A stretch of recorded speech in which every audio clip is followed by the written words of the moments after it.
Hi everyone, welcome to EduTap and you are viewing 10 minutes a day series video and this is the part 2 of credit management. Obviously हमने बहुत सारी aspects को देखा credit management के regarding credit क्या होता है obviously कब बैंक्स क्रेडिट देते हैं ऑब्वियसली एक पर्पस के साथ उनको क्रेडिट देना होता है and it is also mandatory कि हम उसको मैनेज भी करें क्योंकि if we will not manage credit तो ऑब्वियसली हमारी सप्लाई एंड डिमांड को हम कभी भी मैच नहीं करा पाएंगे एंड उसकी वजह से इकोनॉमी और जो हम बूस्ट चाहते हैं जो पर्टिकुलर रीजन था क्रेडिट को प्रोवाइड करने का ताकि एंटरप्रेन्योर्स बिजनेस कर पाए वो फिर हमारा अचीव नहीं हो पाएगा तो एक बैलेंस रखने के लिए we need to manage credit also now in this video हम देखेंगे कि प्रिंसिपल्स ऑफ क्रेडिट के ऑब्वियसली अगर हम किसी भी इंडस्ट्री की बात करते हैं तो वहां पर कुछ रूल्स फॉलो होते हैं इसी तरह इफ आप अपने आप को एक बैंक की तरह एज्यूम करके चलोगे तो स्टार्टिंग हिस्ट्री भी हमने देखी बैंक के अंदर कैसे कैसे चेंजेस आए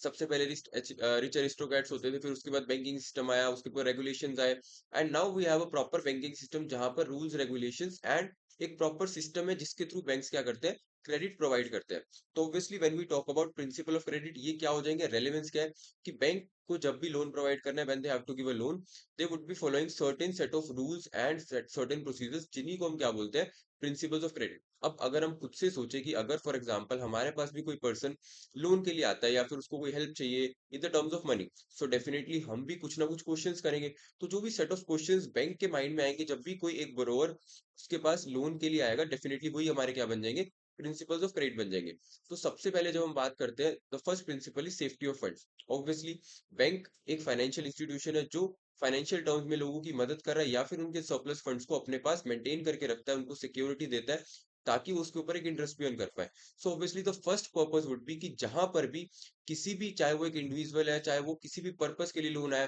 the first priority of a bank is कि जब भी वो किसी को फंड्स दे रहा है देन उसके फंड्स वहां पर सेफ होने चाहिए ऑब्वियसली अगर एक अच्छी कंपनी आज के टाइम पे जिसकी रेपुटेशन बहुत अच्छी है जिसका मार्केट में बिजनेस बहुत अच्छा है अगर हम रिलायंस की बात करते हैं अगर बैंक रिलायंस को लोन प्रोवाइड करेगा देन डेफिनेटली वहां पर उनको सेफ्टी लगेगी कि अगर ये यूज करेंगे भी सही पैसा तो they would return the money back and वहां पर अगर एक स्टार्टअप को लोन दिया जाएगा तो ऑब्वियसली थोड़े से रिस्क चांसेस बढ़ जाएंगे क्योंकि डिपेंड करता है कि स्टार्टअप कैसा बिजनेस कर रहा है कितना टाइम हुआ है या फिर उसकी एसेट्स क्या है तो ऑब्वियसली वहां पर सबसे first priority of bank would be कि सेफ्टी रहे फंड्स की जिस भी पर्सन को लोन दे रहे हैं जिस भी एंटिटी को लोन दे रहे हैं जिस भी इंस्टीट्यूशन को लोन दे रहे हैं the first priority is that funds की सेफ्टी मेंटेन रहनी चाहिए next would be the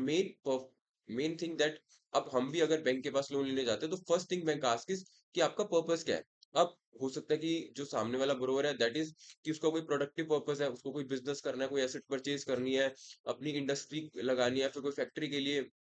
assets purchase करनी है बट अदरवाइज एक और पर्सन हो सकता है जिसको कोई गैम्बलिंग करनी है स्टॉक मार्केट के अंदर मनी इन्वेस्ट करनी है शॉर्ट टर्म के अंदर वो बहुत अच्छा पैसा उससे अर्न करना चाहता है वहां पर ऑब्वियसली अगर बैंक उस पर्सन को लोन प्रोवाइड करेगा भी सही तो risk chances would be very much high rather than अगर वो क्या करता है एक प्रोडक्टिव पर्पस वाले पर्सन को लोन प्रोवाइड करता है वहां पर उनके जो रिस्क चांसेस है that would be very much low क्योंकि प्रोडक्टिव के लिए यूज हो रहा है एसेट्स परचेज होने वाली है इफ इन केस अगर वहां पर लोन रीपे नहीं भी हो पाता तो the other party would have assets जिसको सेल आउट करके क्या हो सकता है बैंक अपना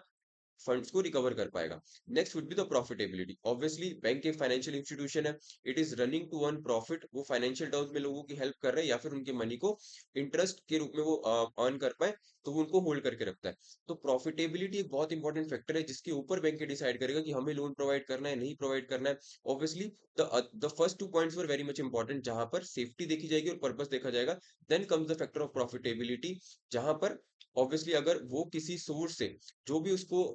बैंक इज ऑल्सो अर्निंग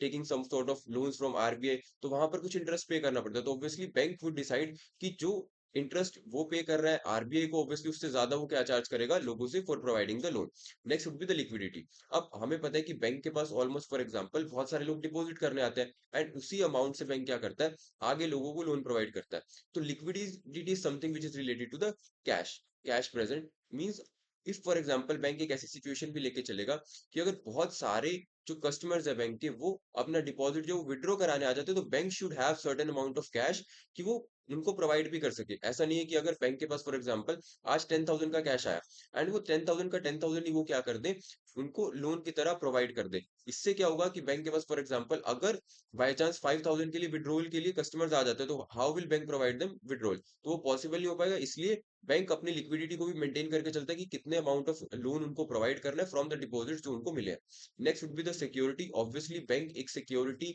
या फिर जिसको हम कोलेटरल बोलते हैं वो रखवाएगा आपसे ताकि उसका लोन जो है वो risk, ultimate the aim of the bank is to manage the risk, क्योंकि वो रिस्क को अपने मिनिमाइज करना चाहता है। उसी के लिए हम प्रिंसिपल्स की बात कर रहे हैं, उसी के लिए हम पर्पस की बात कर रहे हैं, उसी के लिए हम प्रॉफिटेबिलिटी की बात कर रहे हैं। तो अल्टीमेट एम हमारा क्या है कि जो भी रिस्क हमें फॉर एग्जाम्पल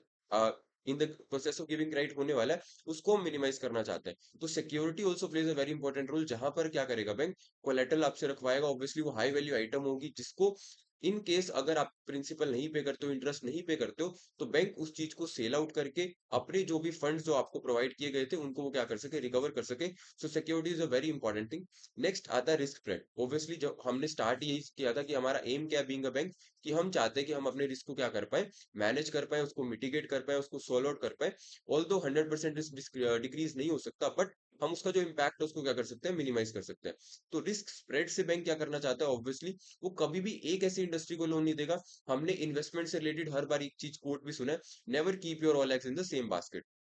तो जब हमें अपनी इन्वेस्टमेंट एक तरह के मतलब पोर्टफोलियो में नहीं करनी चाहिए, तो बैंक का भी यही मोटिव होता है कि अगर वो फॉर एग्जांपल लोन प्रोवाइड कर रहा है, तो he should provide loan to different departments हो सकते हैं, डिफरेंट इंडस्ट्रीज हो सकती है, डिफरेंट सेट ऑफ बोरोवर्स हो सकते हैं। अब यहाँ पे जब हम बोरोवर्स की बात करते हैं तो ऑब्वियसली बहुत सारे बोरोवर्स हो सकते हैं। आज बैंक के पास एक इंडिविजुअल भी लोन लेने जा सकता है, अगर उसको कोई एजुकेशन करनी है, उसको होम लोन चाहिए, और इधर उसको कोई पर्सनल लोन चाहिए, कोई कार खरीदनी है। एंड उसके बाद इंडस्ट्रीज भी हो सकती है, फॉर एग्जाम्पल बड़ी-बड़ी जो कॉर्पोरेट्स है, इंडस्ट्रीज है, कंपनीज है, उनको भी लोन की रिक्वायरमेंट होती है। देन वी हैव, अब नेक्स्ट टॉपिक यही आता है, what could be the types of borrowers, क्या हो सकते हैं जो बैंक के पास लोन के लिए जा सकते हैं, क्रेडिट के लिए जा सकते हैं। ऑब्वियसली जितनी भी पार्टीज आप सोच सकते हो, एक इंडिविजुअल, फॉर एग्जांपल मुझे अगर लोन चाहिए, मैं बैंक के पास गया, that would be a individual. Sole proprietary firm, जिसने अपने नाम से एक बिजनेस को स्टार्ट कर रखा है, या फिर एक